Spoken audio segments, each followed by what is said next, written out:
Welcome back, folks. Let's get to it. Irrelevant news. So Matthew McConaughey recently addressed rumors that he would be running for office in Texas. Hey everybody, McConaughey here. Okay. Hi.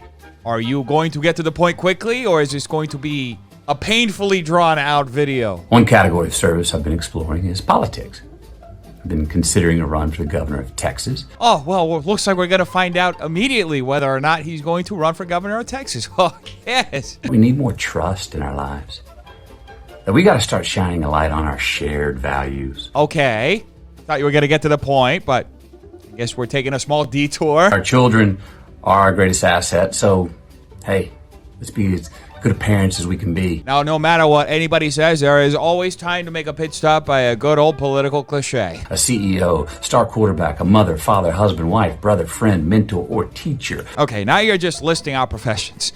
Not sure what that has anything to do with you announcing your run for governor. Can we expect to get what we earn? Can we expect to find out from you whether or not you will run for governor of Texas? Can we give ourselves more reasons to trust each other first? I trust that at some point you will give us the answer whether or not you will run for office, because so far the suspense is killing me. As a simple kid born in the little town of Uvalde, Texas. Great, now we're getting the origin story. Guess we'll never find out if he's going to run for office, huh? It never occurred to me that I would one day be considered for political leadership. It's a humbling and inspiring path to ponder. It is also a path that I'm choosing not to take at this moment. 3 minutes of spouting out all your political values and beliefs and how you think politics can be improved, just to tell us that you're not gonna fucking do it. I don't know about you folks, but I thrive in disappointment. I just really enjoy the feeling of screaming on the inside. Not that I actually wanted him to run, because let's be honest, most actors end up being awful politicians. A shout out to the governor. But I was actually just hoping that maybe it could have been a possibility and we could have witnessed a Texas governor start off a speech by saying, all right, all right, all right. Anyway, moving on to Tinashe, who recently had a clip from an interview that she did on Hot 97 in 2013 resurface. Miss Tinashe. Good job. What's her last name? Good job. But she doesn't go by her last name. I just want the people to know her last name. What is your last name? Kachingwe. Kachingwe. The Kachingwe. Now, Ka-ching. can we point out how light-skinned she is with the ghetto-ass name, though? It's not a ghetto name. She has an African name. Wow, looks like Hot 97 Zebra woke up that day and chose bigotry. Yeah, this was a terrible joke. We were using the name Skit for people to learn her origins. Love Tinashe. That's my homie still. See, folks, there's nothing to worry about. It was just a skit, meaning that they literally thought this whole situation through before actually executing it. Some big brain moves over there. Anyway, folks, Grimes returned to the internet. I know I've been a total hermit, but frankly, I've developed like severe PTSD from public life, which maybe everyone can kind of relate to right now. Wow, that is actually pretty awful to hear. I'm pretty sure the people in our fandom are going to connect with that. I'm sorry that happened to you. Can you Venmo me? I don't think this is the right time to ask for that. Cancellations aside, I've been like dragged into literal geopolitical scandals on CNN. Yes, it is actually extremely relatable. Getting dragged into geopolitical scandals on CNN is just a regular Monday afternoon for most folks. Claire, I promise you, no one can relate to being dragged into geopolitical situations. No, that's not right. Everybody goes through that at some point or another. So a few months ago, I said I was interested in radical wealth redistribution through gaming, and everyone made fun of me and said I was insane, but I would like to explain myself. I don't know about you folks, but I've been waiting for this explanation for so long. I bet that our audience feels the exact same way. Please, just do music. Hey, why put her in a box? Anyway, moving on to Demi Lovato, who recently shared this development in their life. You sang to an audience of BTS, which is really cool. I think it was a room full of ghosts. Hang on a minute, folks. Demi Lovato's out here performing for ghosts? How the hell am I just finding out about this now? And can they perform for my great-grandfather, Tobias? Not his actual name. I actually don't know his actual name. We came across this city called Vulture City, and Vulture City is known for these ghosts that lived in an old brothel. Huh? What? Are people really that horny that they're out here fucking ghosts? Huh? We set up those machines the EMF detectors. There you go. We set up those machines, and I decided to sing for them. And they went off when I finished. They I never paused. had a standing ovation from ghosts. Yes, I can see it already. The ghosts getting up off their invisible chairs onto their invisible feet to use their invisible hands to invisible clap for Demi Lovato after listening to their invisible music. By the way, if anybody knows a ghost out there, please, please, please ask them. I need this question answered. Which song do ghosts like the best? Highway to Hell by AC/DC or Stairway to Heaven by Led Zeppelin? Or are they more on a Biggie Ready to Die wave? I have to know. You've made contact. I have made contact. It's not been in like the E.T. phone home type of Right. sense, but I have made contact by meditating and looking up and seeing things in the sky that weren't there when I started meditating. I have to agree with Demi Lovato on this one, folks. If I look up at the sky and then 20 minutes later I look up at the sky again, I will see things that weren't there before. And this isn't nature doing its course. This is literally ETs trying to communicate with me. I haven't figured out how to decipher the message yet, but I'll make sure I drop some acid and let you know what I find. There was an ET that hit every box of criteria that would be like the most ideal partner. Like, would you Yes. date an ET? Yes, absolutely. I'm so tired of humans. Hey, Debbie, just let me know and I'll put in a good word for you. I love Bring me it. an alien. Ah, Bring yes. me an ET. Yes. Okay, that's so cool. I feel like that would be a really awesome experience. I wanted to know. Right? It's got to be out of this world. Oh, Demi, easy on the jokes. You could have put me out of my job. Anyway, Aiden Ross he recently joined Hassan Piker's live stream to have a lively debate, and I have to tell you, folks, I learned a lot. Let's say you buy one of the original projects, an NFT, the original project. It's like having a fucking, what's that painting's name? A Lisa Ann painting?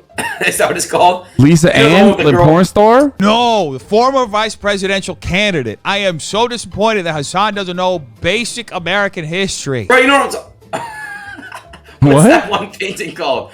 Bro! Mona Lisa? Snapchat. Bro, you Yes, said yes, that one. Mona Lisa is Lisa Ann, dude? Yo, come on, bro. Yo, you know what I meant, bro. You know what I thought meant. Mona Lisa was Lisa Ann? What the fuck?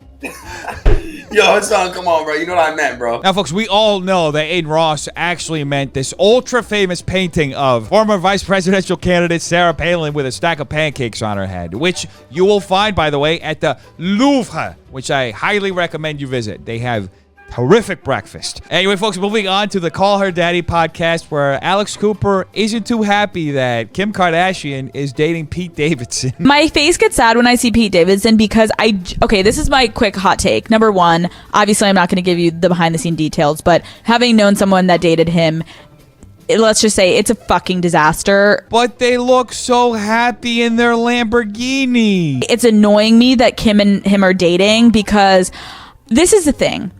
My take on it is like seeing Kim with Pete.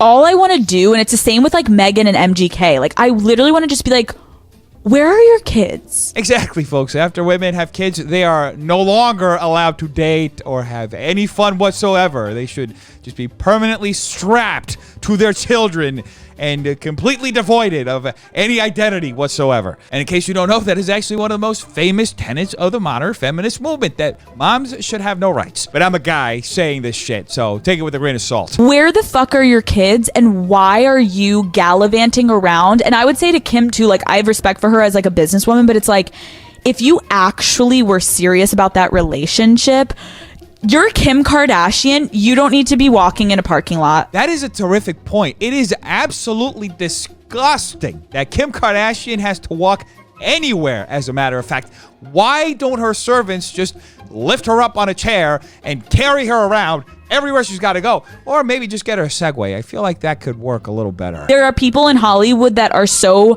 private and actually have real relationships. Kim was probably like, Courtney has always been the most boring and somehow she's thriving and I can't let her have the spotlight, so now I need to one up her. But it's like, where's North? Yes, Kim. Don't you understand that your clout chasing days are over? Be ashamed. Where is your daughter? Maybe she'd like to go visit Staten Island and just see all the fun stuff there's to do over there. If anything, it just makes me be like, oh, that shit's so corny. Like, what are you doing? Why are you doing this for views? Exactly, folks. Why is one of the most popular members of one of the biggest clout-chasing families in the history of clout-chasing families, which literally built their fame by calling the paparazzi on themselves, doing this kind of publicity stunt? Do they really feel like they need our attention this bad? Only yes answers accepted for that question. Another theory that people have on the internet is people think that Kris Jenner was like Kim and slap that fat ass, get out there. We need a distraction from Astroworld. I think people are a little too obsessed with this shit, and I think they're letting it get to their fucking head, because regardless of what the Kardashians' intentions are, they've done exactly what they wanted to do with this whole fucking situation, which is just, as usual, grab your attention. Anyway, moving on to Bryce Hall, who recently had this to say about Tana Mojo. I love you so much, and it's been a pleasure being here. You got this, Tana. No, I'm not doing it.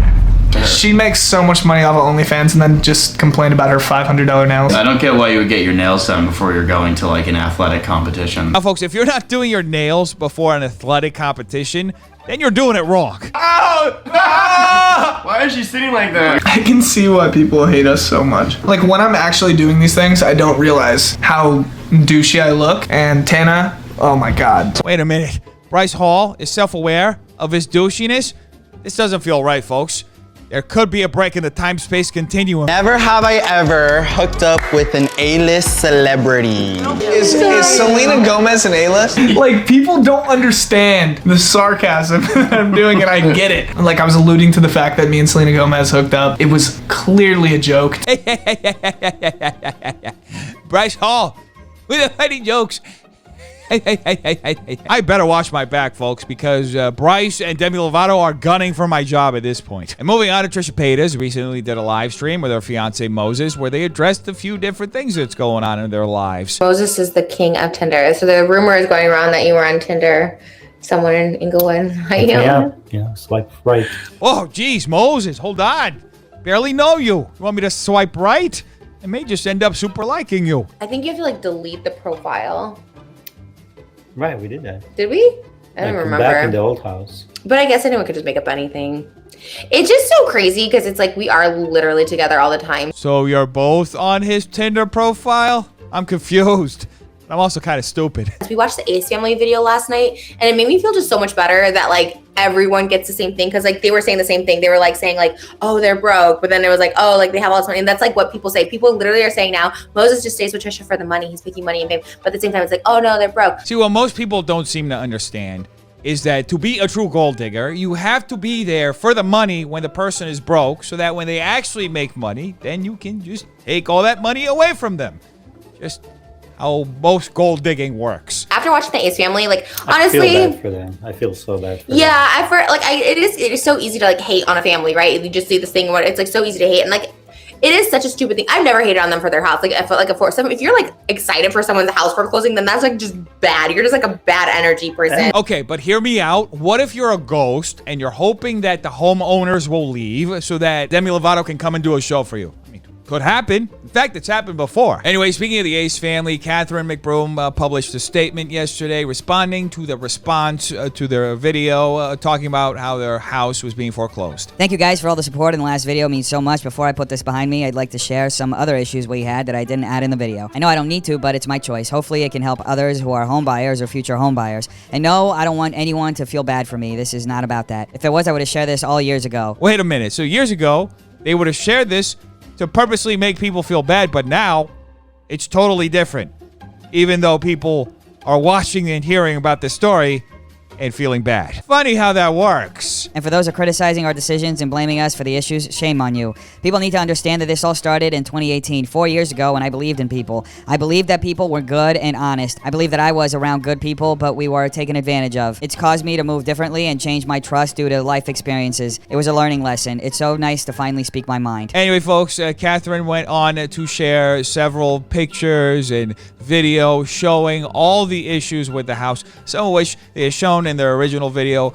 Others are just new issues that they didn't show video evidence for in there. actual video discussing these matters. They showed their gate. They showed how none of the kitchen cabinets opened. They showed how a whole bunch of stuff was basically broken in their house. And Catherine also responded to this comment on Snapchat. All you're talking about is cheap material as if you deserve the highest quality. I paid for the highest quality, but it was pocketed. That's what corrupt contractors do. If you really pay attention, you'll understand, but the problem with people like you is that you've already made up your mind about me. You don't care to listen. There's a reason why we have 2 ears and 1 mouth. Listen more. I'm going to be completely honest with you right now, folks, but I'm pretty sure I heard one of my aunts tell that to one of my cousins one time. Anyway, Austin McBroom also published a statement responding to the response to their video. Always remember, we're human just like y'all. We go through tough times just like y'all. We have bad days just like y'all, but we chose not to share certain aspects of our life because that isn't what we were here to do. That isn't what our content is about. We've always kept it as positive as we can to bring positivity to y'all. Catherine and I made a promise to each other to help others by being a positive light in their lives through our content, not to talk about drama. Exactly, folks. The Ace family has never clickbaited drama on their channel, not on this video or this video or this video or this video or